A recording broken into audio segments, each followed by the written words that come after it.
Donc non, le professeur Raoult, j'arrive pas à le détester. Après, c'est vrai que sa gueule, elle peut avoir des côtés stressants parce qu'on ne sait pas si c'est un mousquetaire, si c'est le maréchal Pétain, si c'est William Wallace.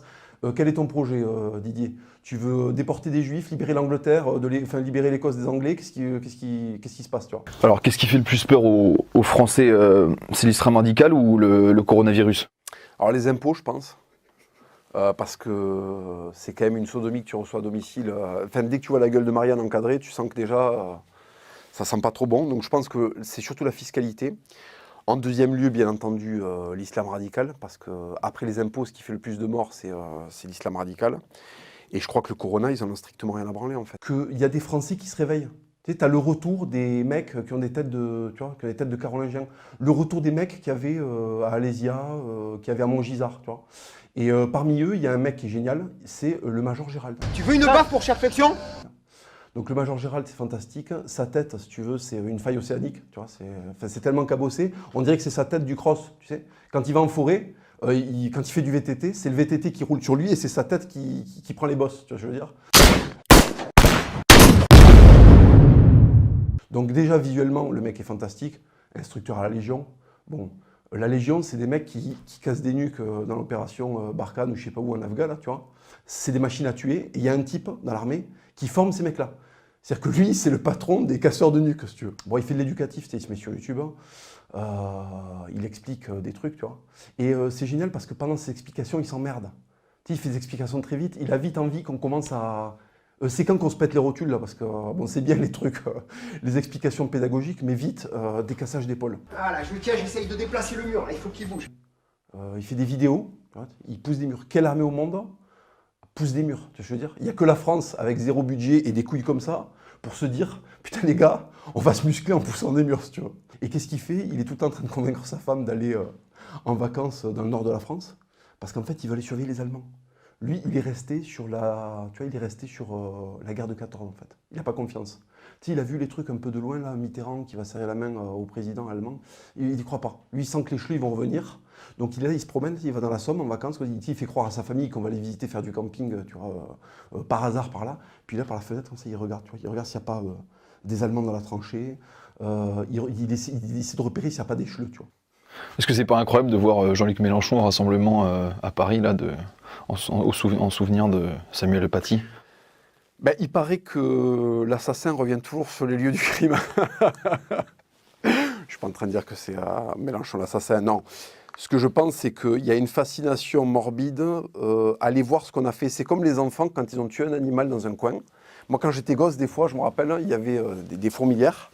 On mettait du diesel que mon père avait dans le garage, on jetait des allumettes, elles brûlaient, ça faisait une odeur de fourmis brûlées. On se barrait avec de la culpabilité, puis on revenait quand même 2-3 jours plus tard pour voir si les cadavres avaient pourri comme dans les films. Et je crois qu'en fait, la gauche, elle a mis le feu, elle a jeté l'allumette, il y a un prof d'histoire qui a flambé, et là, elle revient voir comment la bestiole pourrit. Est-ce que ça fait des trucs un peu bleus? Est-ce que ça fait des cloques? Il y a une petite fascination morbide pour venir voir le résultat du caca qu'ils ont posé. Voilà. C'est comme quelqu'un les randonneurs, paraît-il, quand ils chient dans la nature, s'ils refont le circuit, ils essaient de retrouver l'endroit où ils ont posé leur cake pour voir comment le cake a évolué. Et ben en fait, la gauche, quand elle va se recueillir sur la dépouille de son martyr, ben elle vient regarder le petit caca qu'elle a laissé en 1980 quand elle a voté pour Mitterrand. Voilà.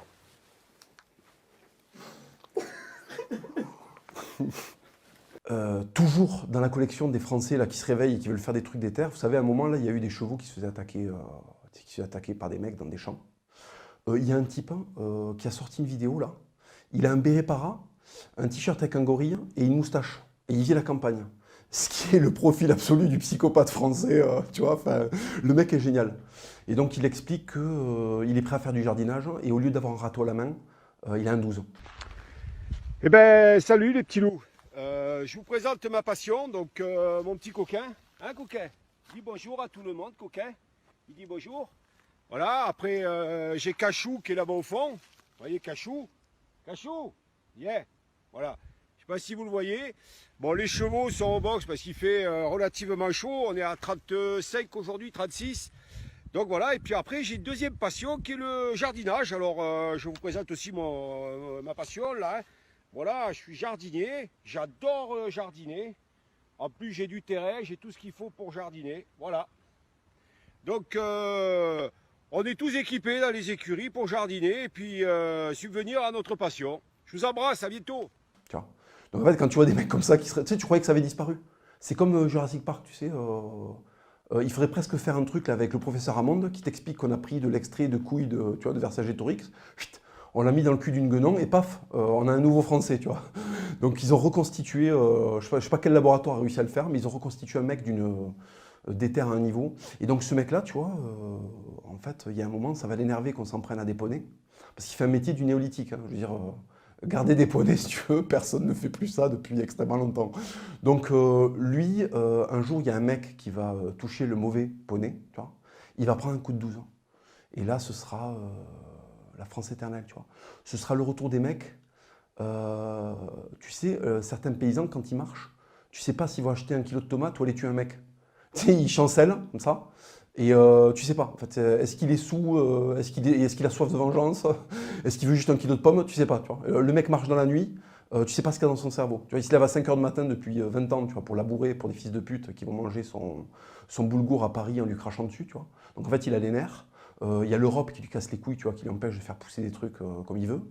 Donc tu sais pas, il est imprévisible. Qu'on s'appelle il y a un nouvel ordre qui n'est pas l'ordre de la laïcité qui s'applique dans la rue. Donc la laïcité, c'est du vent. Et c'est quoi la République?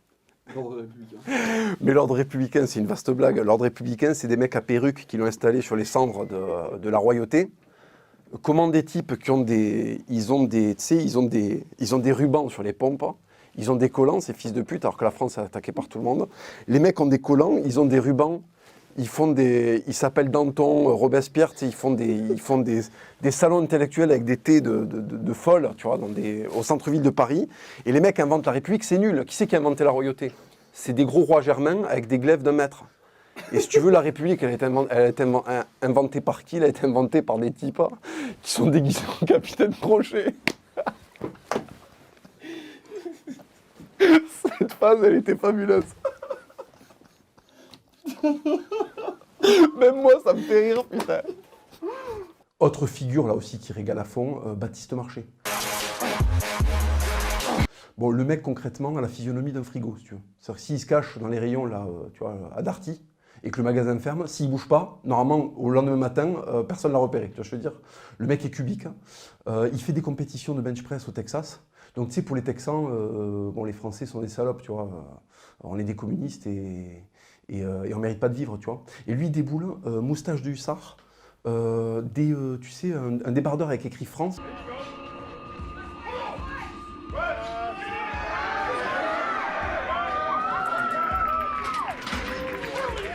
Présentez-vous.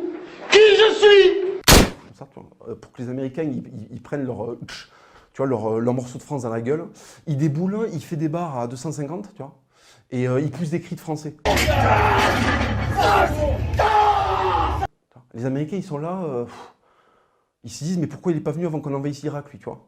On le jette là en hélico, et en fait, Bassora, dans une demi-heure, il y a un McDo, tu vois, il y a un parking, il y a un Walmart, en fait, tu vois ce que je veux dire. Donc en fait, arrêtez de casser les couilles, hein, parce qu'en fait, l'Europe est l'endroit où les Noirs sont le plus heureux. C'est comme si c'était, je sais pas, tu sais, les pandas en Chine, il n'y en a pas beaucoup des pandas, tu vois. Donc ils les mettent dans des endroits, ils ont 700 mètres carrés, ils ont des machines qui les massent, tu vois, pour qu'ils puissent avoir du foutre de bonne qualité et se reproduire. Enfin, c'est la folie, tu vois. Le gouvernement chinois ne les prête jamais. Quand tu veux un panda, il faut faire 15 millions de paperasses, tu vois ce que je veux dire.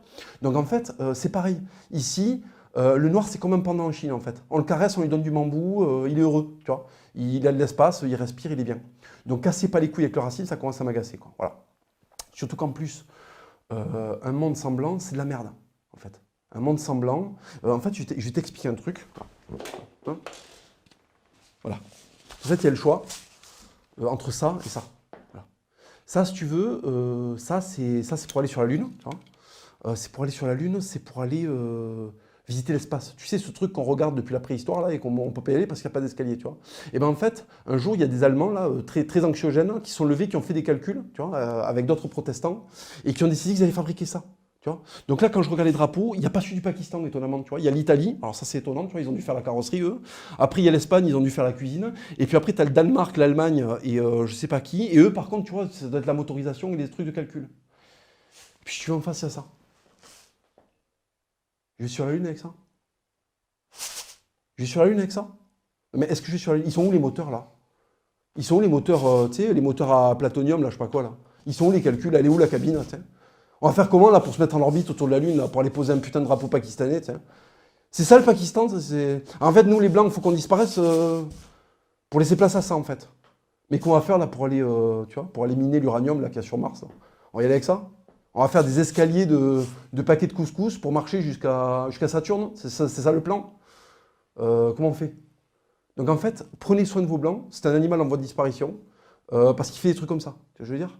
Mais il n'y a pas que les blancs, je veux dire, regarde, il y a d'autres choses.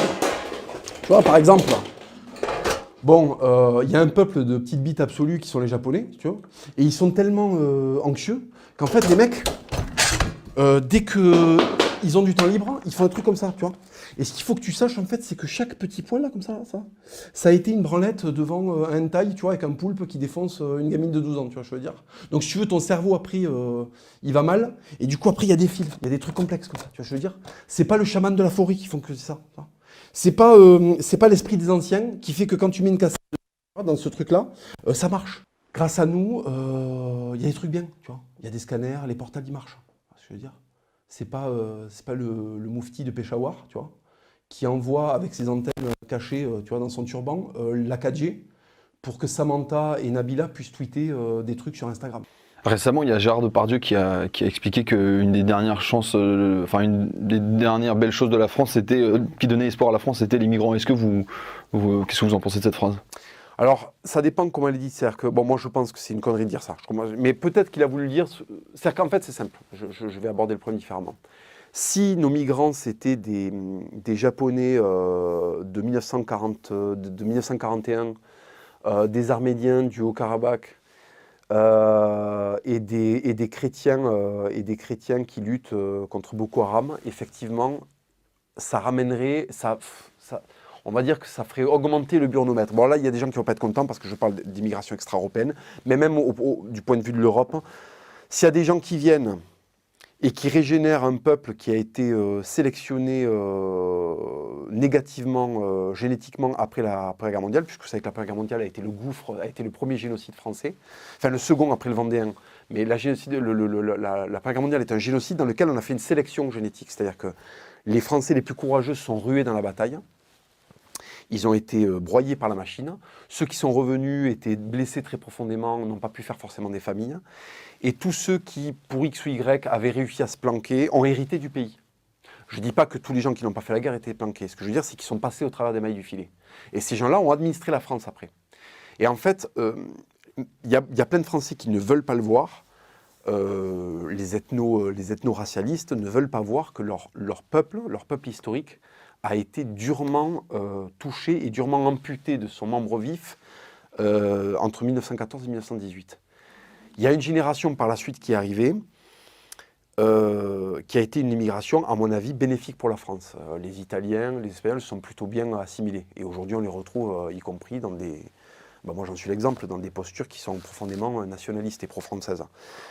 Donc aujourd'hui, si on avait des Arméniens, si nos 200 Maliens étaient remplacés par nos 200 Arméniens du Haut-Karabakh, oui, ça serait une migration qui pourrait sauver la France parce qu'ils vont arriver avec des idées et des certitudes et un esprit de survie qui est bien supérieur à beaucoup de gens qui habitent le pays. Voilà, c'est ça le truc.